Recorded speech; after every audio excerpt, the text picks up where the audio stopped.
ரொட்டிக்கு புரட்டி போட ஆள் இல்லை. இந்த சொலவடையை கேட்ட அனைவருக்கும் நினைவு வருவது, நாடகத்தை பார்த்து கொண்டிருந்த மனைவி தோசைக்கல்லை திருப்பி போட்டு ரொட்டியை கருக விட்டு அதை தன் கணவனிடம் கொடுத்த நகைச்சுவை ஞாபகம் வருமோ தவிர இந்த சொலவடையின் ஆழமான அர்த்தத்தை நினைவு கூர்ந்திருக்க மாட்டீர்கள். அதற்காக மறைந்த இந்த சொலவடையின் மறைமுக அர்த்தத்தை மாணிக்கமான தமிழ் வார்த்தைகளால் மதிப்புமிக்க தமிழ் மக்களின் நெஞ்சில் பதிக்க வந்திருக்கிறேன். வணக்கம். நான் பேச எடுத்துக்கொண்ட தலைப்பு, தட்டி போட்ட ரொட்டிக்கு புரட்டி போட ஆள் இல்லை.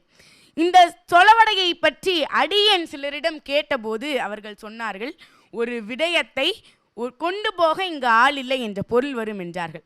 ஆனால் இது என்னை பொறுத்தவரை அப்படி பார்த்தால் எதிர்கால தலைமுறையினர் இதை கூற வேண்டும் என்பதற்காக கூட வைத்திருக்கலாம். காரணம், நிலாவை காட்டி சோறூட்டிய காலம் போய் நிலா நிலா ஓடிவா பாடலை காட்டி சோறூட்டுகிறோம். இன்றைய காலத்தில் வாசகர்கள் குறைந்து வாட்ஸ்அப்பில் மெசேஜ் தானே அதிகரித்துள்ளது.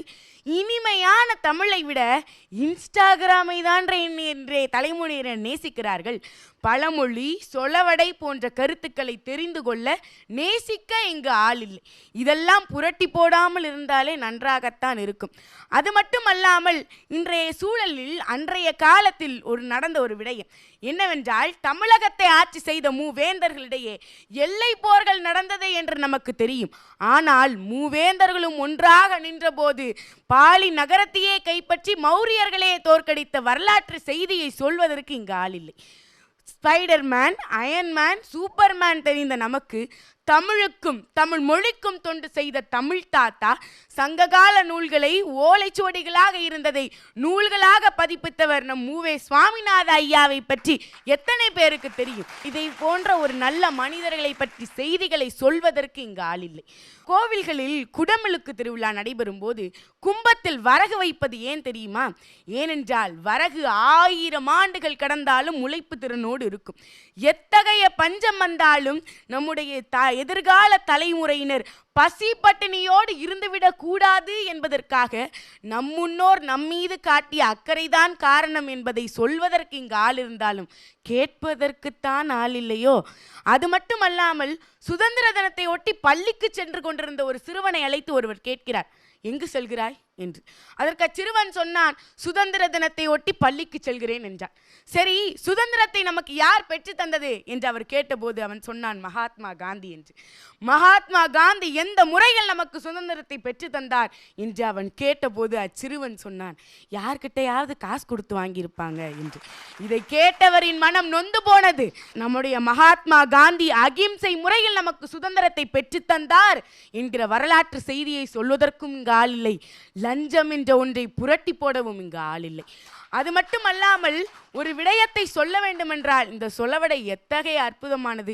இன்னொன்று புரட்டி போடவும் இங்கு ஆள் இல்லை. அதற்கு காரணம் என்னவென்றால், பேசும் பூங்காற்று அம்மாவுடைய பேச்சை வெல்லவும் இங்கு ஆள் இல்லை. நம்முடைய சொல்வேந்தரின் ஐயாவுடைய பேச்சை மிஞ்சும் அளவிற்கும் இங்கு ஆள் இல்லை என்பதை சொல்லி விடைபெறுகிறேன். நன்றி, வணக்கம். ஒரு நல்ல உரையை தீசா இந்த மன்றத்தில் வழங்கி இருக்கிறார். திருப்பி போட ஆள் இல்லை, புரட்டி போட ஆள் இல்லை அப்படிங்கிற ஒரு கேள்வியை மையமாக வச்சு எந்தெந்த இடங்களில் எந்தெந்த மாதிரியான ஆட்கள் தேவை அப்படிங்கிறத உணர்த்தி இருக்கிற ஒரு நல்ல பேச்சை தீசா வழங்கியிருக்கிறாங்க. ஒரு உற்சாகமான கைத்தட்டல் கொடுங்க. உங்கள் பேச்சு நடுவர்களை புரட்டி போட்டிருக்கா அப்படிங்கிறத கேட்டு தெரிஞ்சுக்கலாம். அன்பிற்கினிய அக்கா, பேசும் பூங்காற்று கவிதா ஜவஹர் அவர்கள். வணக்கம் திஷா. வணக்கம் அம்மா.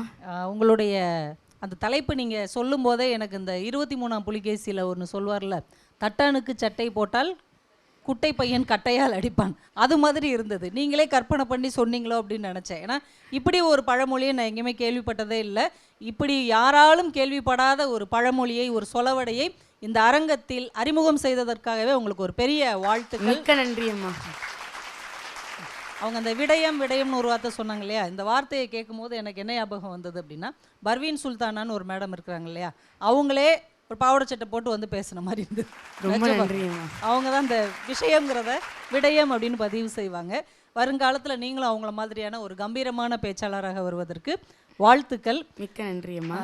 பொதுவாக நம்ம ஊரில் சொல்லுவாங்க, செஞ்சதை சொல்லி காட்டக்கூடாது, செஞ்சதை சொல்லி காட்டக்கூடாது. ஆனால் நம்முடைய முன்னோர்கள் இந்த நாட்டுக்காக செஞ்சதை சொல்லி காட்டத்தான் இன்றைக்கு ஆள் இல்லை ஆனால் தீஷா போன்ற ஆள் இருக்கிறது, கலசத்துக்குள் இன்னும் இருக்கிறது வரகு.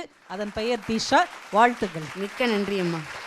அழகான வாழ்த்து செய்தி கிடைத்திருக்கிறது. தொடர்ந்து அன்பிற்கினிய அண்ணன் சொல்லின் செல்வர் மணிகண்டன் அவர்கள். அவங்களுக்கு உன்னுடைய பேச்சு பாவனை எல்லாம் பிடிச்சது. எனக்கு எந்த இடம் பிடிச்சதுன்னா, உங்கள் வீட்லேயும் சீரியல் பார்க்கும்போது அம்மா தான் சுட்டு அந்த கருப்பு தோசையை அப்பா தான் சாப்பிட்ருக்காரு அப்படின்னு நினைக்கும்போது வீட்டுக்கு வீடு வாசப்படி அப்படின்னு நமக்கு தெரிஞ்சிருக்கு. அதை விட பெரிய மகிழ்ச்சி என் அன்பு சகோதரி சொன்னதை போல், இப்போ பழமொழி சுற்று அப்படின்னா என்ன பண்ணுவாங்க, டக்குன்னு ஒரு புத்தகத்தை பார்த்தோ இல்லை ஒரு இணையதளத்துலேருந்து யாராவது சொல்லியிருந்தாங்கன்னா அதை எடுத்து கொஞ்சம் நம்ம மெருகேற்றி சொல்லுவாங்க. ஆனால் நீ ஒரு புது முயற்சியாக, இங்கே அறிமுகமே புதுமுகமாக இருந்தது, அதற்கே நம்முடைய நிறைந்த பாராட்டு. மிக்க நன்றி ஐயா.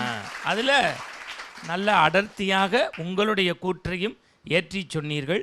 உண்மையிலேயே ஒரு புதிய முயற்சி, நல்ல வளர்ச்சி. வாழ்த்து. மிக்க நன்றி ஐயா.